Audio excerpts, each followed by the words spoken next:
안녕하세요. 안녕하세요. 저는 연합인포맥스의 자본시장부 이수용 기자라고 합니다. 오늘 김영렬 교보증권 리서치센터장님 모시고 내년 증시 전망이나 향후 미 대선이나 그런 불확실성 등에 대해서 좀 이야기를 나눠보려고 하는데요.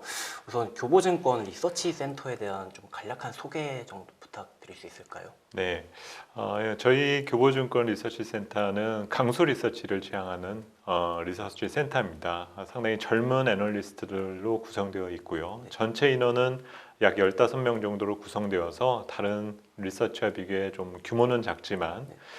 산업과 섹터에 대한 구분을 두지 않은 융합 리서치를 지향하면서 콜라보 자료와 좀 더 통찰력 있는 분석 자료를 투자자분들에게 제공하는 리서치 센터입니다. 그럼 올해 증시 같은 경우는 또 연초에 그 신종 코로나 바이러스 감염증 확산도 있었고 그로 인한 개인 유동성 장세 그리고 지금은 좀 미국 대선 등 좀 약간 이슈가 많았던 한 해였던 것 같은데요. 그 올해 증시에서 센터장님 좀 어떤 거를 좀 주목해서 보셨는지 좀 여쭤볼 수 있을까요? 가장 중요한 부분은 역시 코로나19라는 우리가 예상치 않았었던 전염병의 출몰로 우리가 볼 수가 있겠고요. 그 이후에 뭐 제로금리로의 귀환, 그리고 유동성 장세, 성장주에 대한 어떤 고속 질주, 네. 이후에 여러 가지 붙는 부분 등은 좀 부수적인 문제였다라고 생각을 합니다. 사실 큰 변화가 있지 않았었던 어떤 경제와 어떤 외교의 역학구도에서 사실 그 힘겨루기가 이루어지다 보면 뚜렷한 경제나 방향성을 읽는 부분들이 상당히 어려웠었는데 이 모든 것들을 이 팬데믹 상황이다라는 부분 등으로 인해서 리셋되었다라고 저희는 판단을 하고 있습니다. 우리가 흔히 컴퓨터에서 초기화가 된다라고 가정을 하면 그 다음의 버전이 이전과 똑같을지 아니면 업그레이드 될지에 대한 부분 등을 우리가 생각할 수밖에 없는데요. 이 리셋된 환경 속에서 우리가 그려가는 미래의 모습 그리고 경제의 모습은 지금보다는 조금 발전될 것이다라는 기대들이 녹아들면서 글로벌 주식시장이 화랑세를 보인 상당히 아이러니한 한 해였었다라고 저희는 생각하고 있습니다. 네. 그리고 센터장님께서 이제 9월, 10월 이렇게 매달 리포트를 내시는데 그때마다 한 3분기 정도부터는 이제 변동성 장세가 시작된다고 좀 말씀을 많이 하셨어요. 근데 지금 대선 이슈도 있고 해서 아직 거래 대금도 좀 조금 감소하는 추세이기도 한데 그래서 지금 좀 증시 방향성이 아직 미지수라고 생각이 되는데 좀 이제 향후 리스크 요인으로 좀 어떤 게 있는지 센터장님 좀 어느 부분을 주목해서 보시고 계신가요? 네, 우선 지금 시장은 제로금리 시대가 시작되면서 자산 시장의 가계와 그리고 기업에 대한 반응들의 차이가 변화를 일으키고 있습니다. 그리고 그 기대 등이 주식시장에 녹아들면서 선제적으로 주가가 오른 결과를 보여주고 있는데요.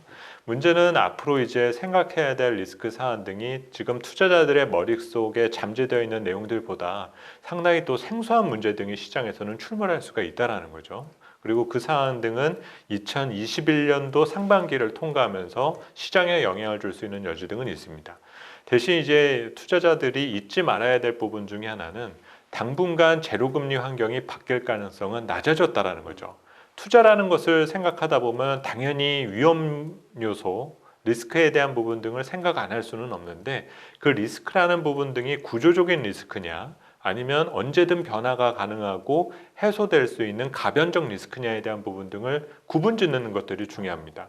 근데 현재 연말과 내년 초 사이에 나올 수 있는 리스크 등은 구조적인 악재라는 측면보다는 가변적인 리스크일 수 있는 변동 요인에 그칠 수 있는 여지 등은 있다라 보거든요. 네. 투자자들은 이 해당되는 구간 동안에 피해를 입지만 않으면 된다라고 저는 생각을 하고 네. 우리가 당분간 투자를 해야 될 시간이 많이 주어졌다라는 점 등을 생각하면 대부분의 투자자분들은 지금 기회를 놓쳤다 이 느낌에 상당히 마음이 찜찜한 부분 등을 갖고 계실 거예요. 근데 21년도, 22년도에도 충분히 투자자들에게는 기회가 제공될 수 있다라는 점 등을 생각하시면서 너무 시장에 넘쳐나는 투자의 정보와 이벤트에 휩쓸리지 마시라는 부분 등을 조언해 드리고 싶습니다. 네.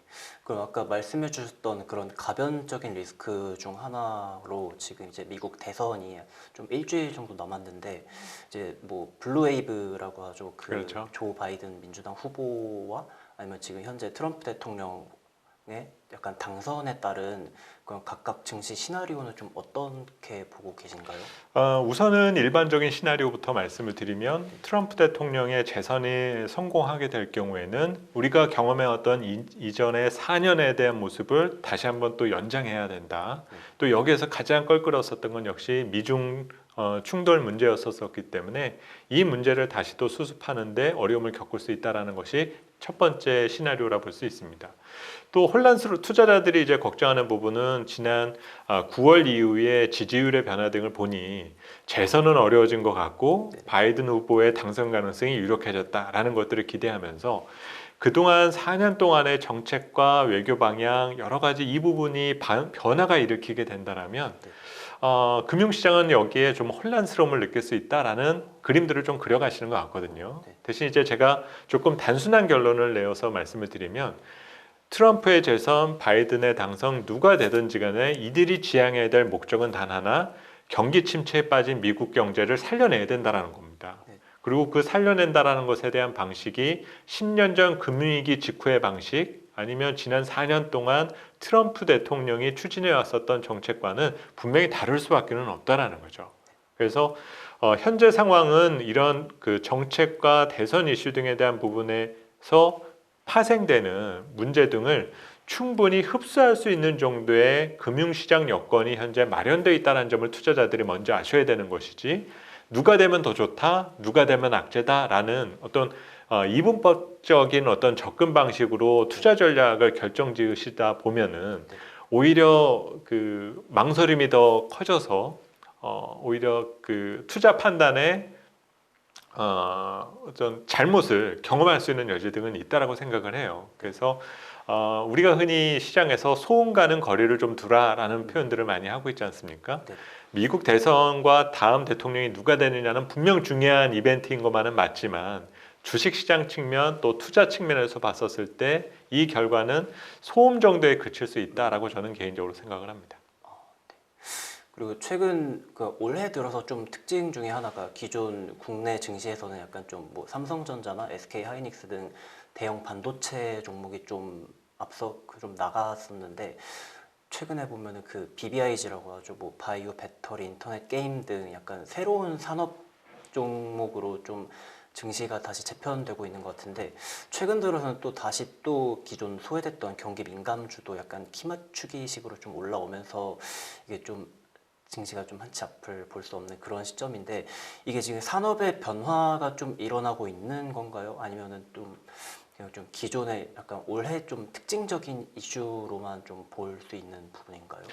투자자들이 가장 걱정하는 거는 2020년도에 성장주들의 주가 급등이 이거는 거품이 아니냐라는 걱정들을 많이 하십니다.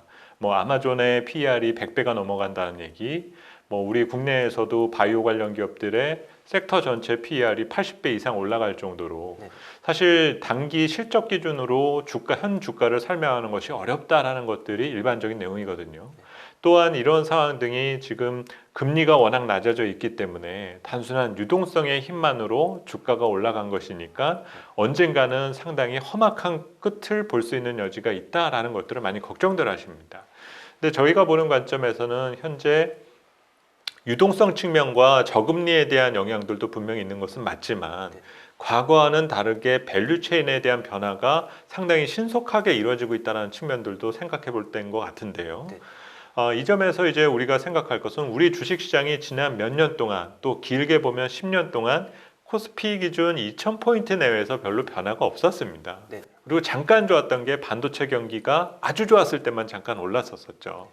그런데 우리나라 경제나 우리나라 주식시장이 이렇게 제자리에 머무를 수밖에 없었던 이유 중에 하나는 너무 제조밀변도의 산업 구조를 가지고 있었다는 거죠. 마진을 끌어올리기가 어려워서 Q가 그 매출이 늘어나도 이익이 그렇게 쉽게 잘 올라가지 않는 그런 다소 좀 낙후되어 있는 이익 구조를 갖고 있다 보니 시장에 프리미엄이 생기지가 않았었던 겁니다. 근데 최근에 들어서 플랫폼 기업들을 기반으로 여러 가지 밸류에 대한 재배치가 이루어지고 있다 보니 이런 기업들에 대해서 프리미엄을 줄 수가 있게 되었다는 거죠.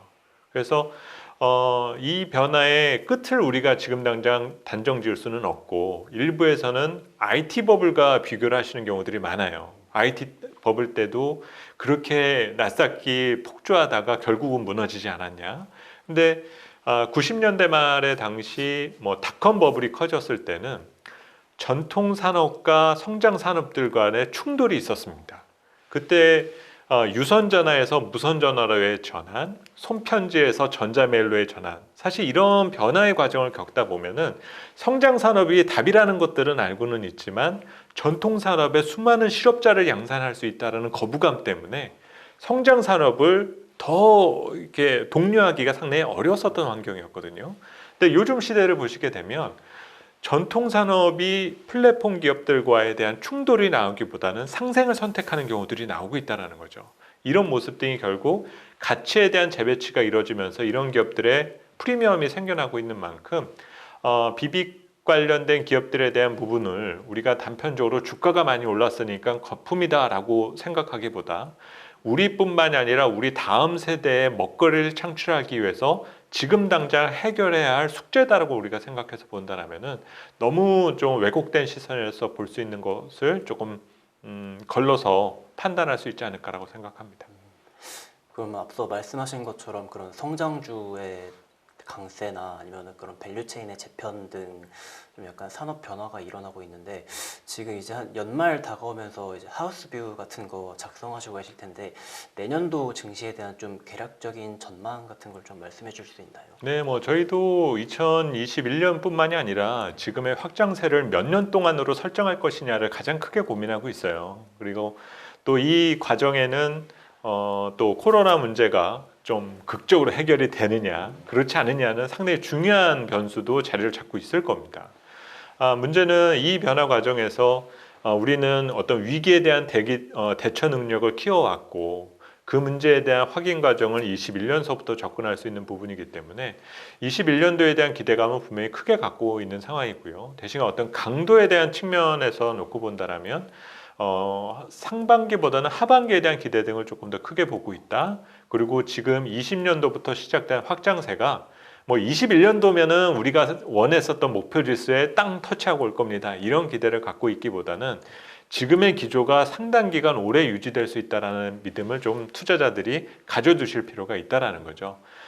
최소한 지금 미국의 기준한 제로금리 시대가 한 2, 3년 정도에 그칠 것이 아니라 최장 10년 정도가 유지될 수도 있습니다.